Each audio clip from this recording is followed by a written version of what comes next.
We call this one Doomsday. You're in trouble, you say, you're afraid. Each news story and newspaper leading you astray. It's Doomsday, boy, girl, we, us. It's Apocalypse. Hi, I'm Libby. And I'm Kai. Welcome to Catholic Central. Today we're talking about the book of Revelation, the last book of the Bible. It's full of last things, like, the end of the world. You may have heard it referred to as the Apocalypse because of its Greek roots. Remember, the New Testament was originally written in Greek. Apocalyptic literature is found in Western civilization since earliest Jewish times. Even today, look at all the books, movies, video games, and TV shows that center around the end time. Destruction of the current order, descent into chaos, rising forces of evil. Zombies, plagues, asteroids, aliens, nuclear war, it's all apocalyptic. The end is near, or maybe it's now, or maybe it's already a done deal, and it's really hard for the good people to remain hopeful. What do all of these have in common with the book of Revelation? They tell us that survival depends on hope, fidelity to what's important, and heroic courage. Even when in real life the world hasn't literally ended, we've been in times of rapid, drastic change that make it seem like it. Changes in the economy, war, an epidemic, the rise of a dictator. The Catholic Church included the book of Revelation in the Bible with the hope that all would find inspiration for the end times. Now, the study of the end times is called eschatology. It's a branch of theology that looks at these things. Essentially, you can summarize the eschatological message of the book of Revelation in 2 words. God wins. He wins? Like in Jeopardy, Alex? Well, think bigger. It's the belief that in times of upheaval, change, and violence, personal or societal, God will overcome and save people. But let's begin at the beginning. when will the beginning end? Confusion, hurt, hurricane wind, bleeding out but breathing in. So, it's the early 90s AD, about 60 years after the resurrection of Jesus, way before Scrunchy's 90s. The Roman Empire has conquered much of Europe and Asia. The Emperor Nero commands that all Christians must comply with traditional Roman religious practices. Forced pagan worship, huh? Sacrifice to idols, calling Nero God? Got it. The persecution invokes fear and confusion among all Christian communities. It's a time of huge stress. Many of these early communities are barely surviving and on the brink of losing their faith. When, in the middle of all of this turmoil, John, the one known as the beloved apostle in the Gospels, receives a vision from God. Whoa. The vision he records in the book of Revelation. As the youngest apostle and last to die, John recorded his gospel, 3 letters, and now, this vision that urges everyone to persevere.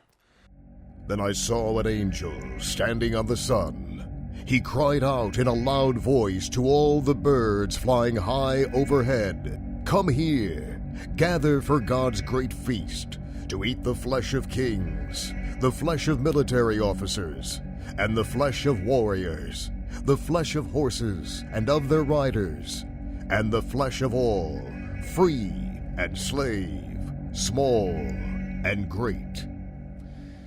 Kind of weird and super cryptic. So, how do we read this book of Revelation? Well, you could divide it into 2 parts. The first 3 chapters are short pastoral letters for the benefit of 7 churches in present-day Turkey. The 7 sealed letters to Ephesus, Smyrna, Pergamum, Thyatira, Sardis, Philadelphia, not the one with the cheesesteaks, and Laodicea, which was an old girlfriend's name, by the way. Oh, I hope she's watching.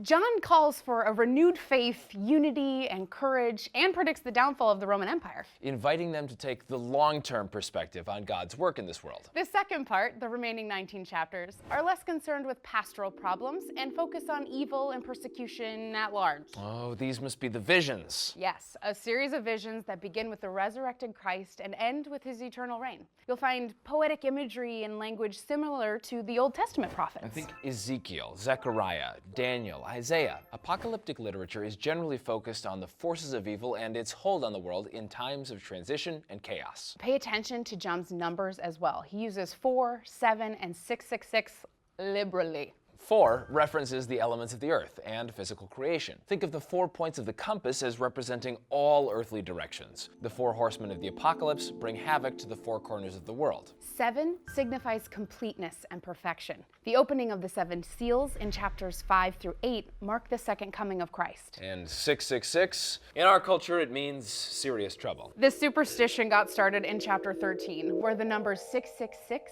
could be a code name for Satan's beast and emphasize unfulfillment. fulfillment. It's like the beast is stalled at 6 and can't reach the covenant perfection of 7. He's sentenced to perpetual anticipation and never finding triumph. Again, God wins. Oh, and don't forget angels. John's vision has more angels than a Midwest Christmas play. You know what I'm saying? But forget the spotless wing things. These angels are total warriors. St. Michael the Archangel is the great guardian, defending people from evil, and is often invoked by Catholics for protection. In chapter 12, a spectacular war rises in heaven between Michael and the dragon, who is ultimately defeated along with his demonic horde. We can still feel the effects of Satan's rage at defeat. See our episode on the 7 deadly sins.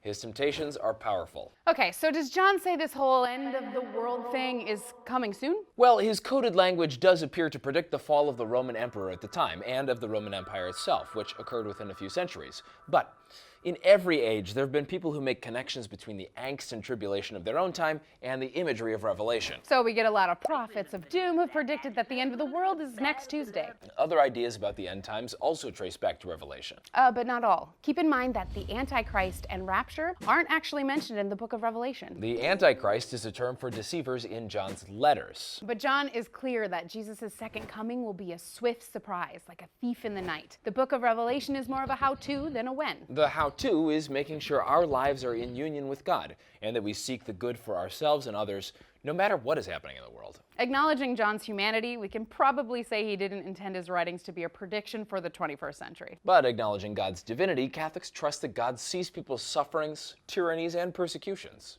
And in the end, as it says in chapter 21, he will make them a new heaven and a new earth, and will wipe every tear from their eyes, and there shall be no more death or mourning. Thanks for watching. I'm Libby. I'm Kai. We call that one Revelation.